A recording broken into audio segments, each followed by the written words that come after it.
Halo teman-teman, apa kabar? Ketemu lagi dengan saya Rahmat Petuguran dari jurusan Bahasa dan Sastra Indonesia Universitas Negeri Semarang. Hari ini saya akan coba lanjutkan diskusi bahasa, terutama untuk menunjang mata kuliah umum bahasa Indonesia yang saya ajarkan. Nah, hari ini saya akan coba mengajak Anda bicara tentang diksi, ya.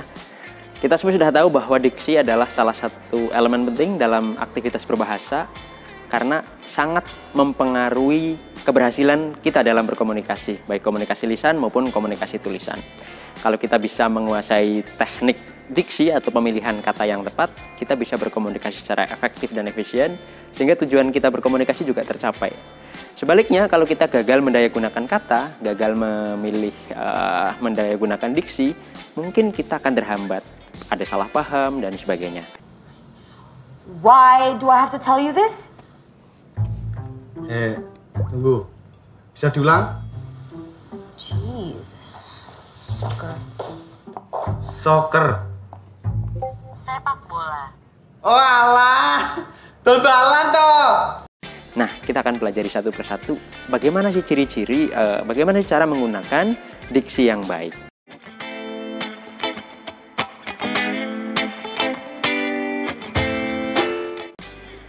Nah, untuk bisa menggunakan atau memilih kata dengan baik, sebenarnya hanya ada dua persyaratan utama yang harus kita pertimbangkan. Yang pertama adalah persyaratan ketepatan, yang kedua adalah kesesuaian. Apa itu ketepatan dan kesesuaian? Secara sederhana, ketepatan itu berkaitan dengan kecocokan antara konsep yang kita pikirkan, gagasan yang pengen kita sampaikan dengan kata yang dapat mewakilinya. Nah, itu berarti ketepatan. Sejauh kata itu bisa menggambarkan apa yang kita pikirkan, menggambarkan pesan apa yang ingin kita sampaikan, berarti kata itu sudah memiliki ketepatan. Nah, tetapi kata-kata yang tepat belum tentu sesuai, karena kita juga menyampaikan kata itu kepada orang lain. Maka kita harus sesuaikan dengan kemampuan orang lain. Nah, misalnya begini, saya pengen menggambarkan satu kondisi dalam masyarakat, misalnya saya doakan mahasiswa saya supaya menjadi pribadi yang filantropis misalnya. Kata itu benar-benar tepat menurut saya, karena memang gagasan itu yang pengen saya sampaikan. Tetapi ketika saya bicara dengan mahasiswa atau barangkali pelajar, kata filantropis itu tidak sesuai dengan jangkauan intelektual mereka. Maka diksi itu sebenarnya bukan diksi yang baik.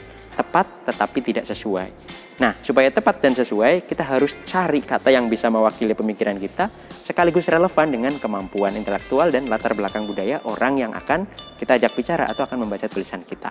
Apa kira-kira kata yang bisa menggambarkan konsep filantropis, tetapi dengan kemampuan jangkauan yang lebih luas di masyarakat? Kata dermawan kah? Atau kata-kata lain? Nah, di situ kita ditantang untuk mencari diksi yang tepat sekaligus sesuai.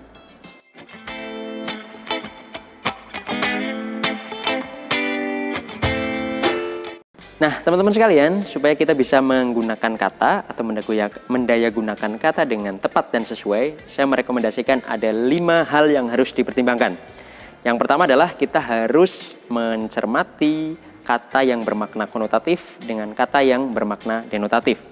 Yang kedua, kita harus mencermati perbedaan makna umum dan makna khusus. Yang ketiga, kita harus mencermati kata-kata yang tampaknya bersinonim tetapi sebenarnya memiliki makna yang berbeda. Yang berikutnya, kita harus mencermati kata-kata yang ejaannya mirip atau hampir sama. Sementara yang kelima, kita harus mencermati ruang atau ranah pemakaiannya.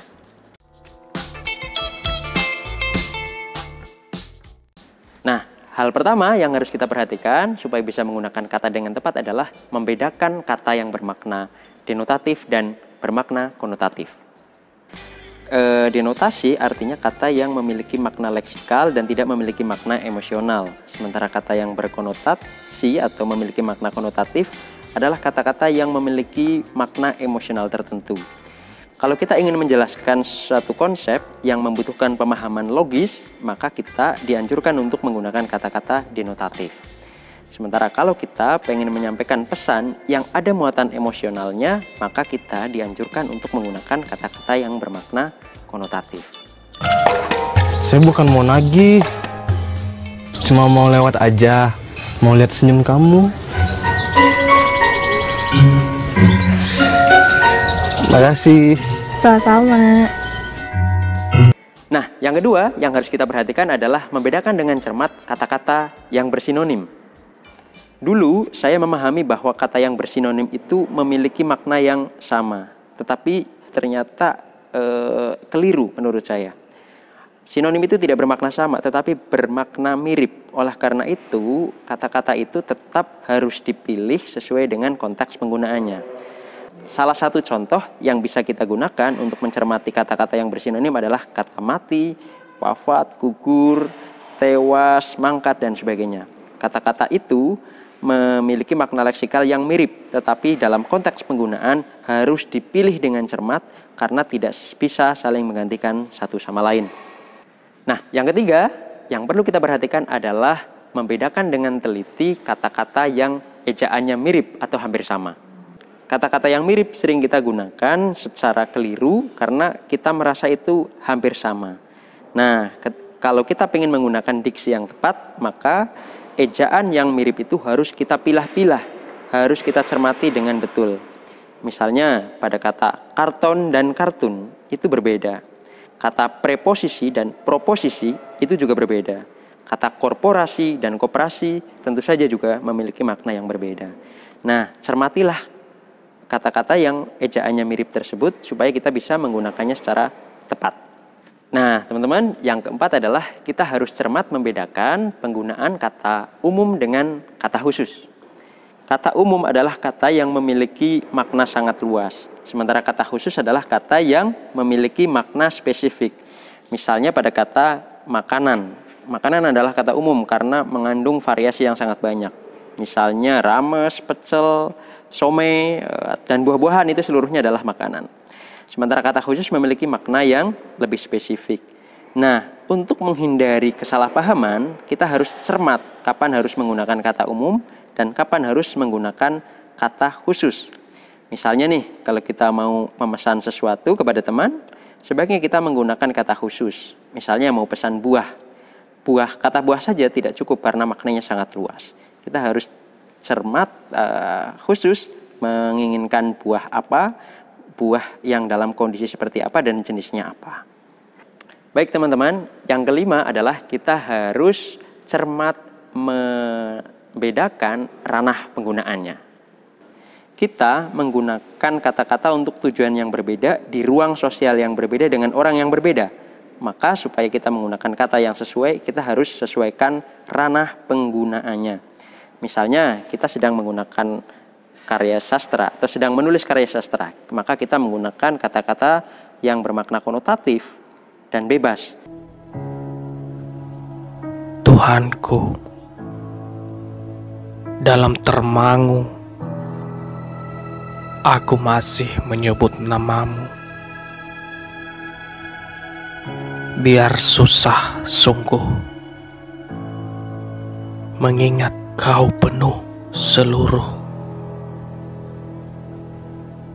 Kalau kita sedang menulis teks hukum, kontrak, dan sebagainya, kita harus menggunakan kata-kata yang beku dan bermakna tunggal.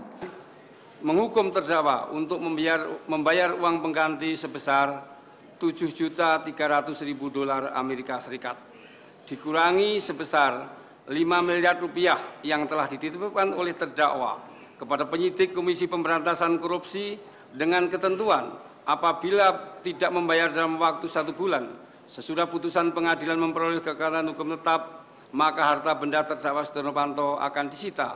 Sementara kalau kita sedang menulis teks jurnalistik, kita disarankan untuk menggunakan kata-kata yang maknanya sederhana supaya bisa dipahami oleh masyarakat.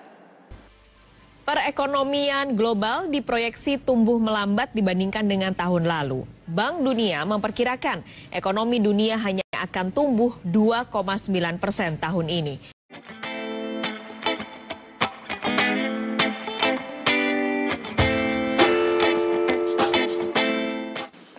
Nah, demikian tadi ulasan singkat saya tentang diksi. Mudah-mudahan bisa menjadi pemantik untuk kita belajar menggunakan kata-kata secara bijaksana. Baik untuk tujuan akademik, untuk tujuan komunikasi hari-hari, maupun untuk tujuan kreatif menciptakan karya sastra.